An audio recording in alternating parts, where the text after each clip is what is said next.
সম্মানিত উপস্থিতি, আপনারা সবাই জানেন বাংলাদেশে সংখ্যালঘুদের সবাই এক্সপেরিমেন্টের মধ্যে রাখে। আপনারা জানেন কিছুদিন আগে আমাদের দীপু দাস হত্যাকাণ্ড পরিকল্পিতভাবে ধর্ম অবমাননার কথা বলে করা হলো।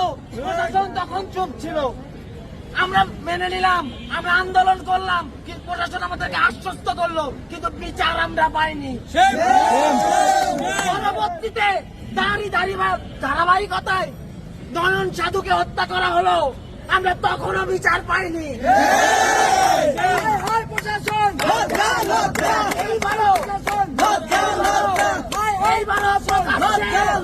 আমাদের মর্যাদা পুরুষোত্তম শ্রীরামকে অবমাননা করা হয়েছে প্রকাশ্যে দিবালোকে।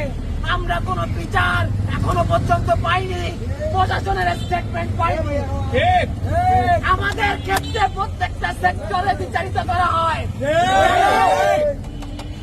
পদতলীদের উপরে অবমাননা এবং তাদেরকে দমিয়ে রাখার চেষ্টা, এটা কি কোন মেটিকুলাস প্ল্যান?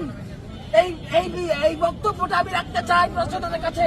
এটা যদি কোন মেটিকুলাস প্ল্যান হয়, তাহলে 1971 সাল থেকে 2024 সাল পর্যন্ত যে সনাতনীরা রক্ত দিয়েছে তাদের রক্তের দাম কে দেবে?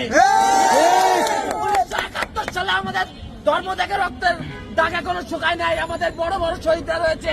2024 সালে জগন্নাথ বিশ্ববিদ্যালয়ের সূর্য সন্তান মানিক কুমার দাসের রক্ত ঝরেছে।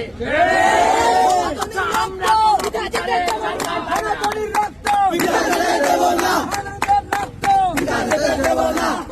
আমাদের রক্তের দাগ কিন্তু শুকায় নাই, কিন্তু বৈষম্য দ্বিচারিতা সর্বত্র আমাদের সঙ্গে চলছে।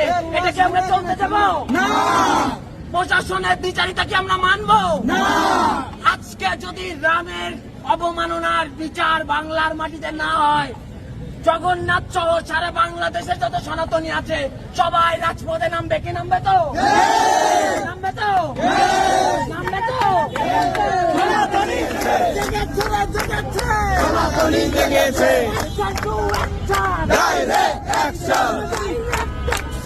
Action to action. জগন্নাথের action. Direct action. জগন্নাথের action. Direct action. Action to action. Direct action. Action to action. Direct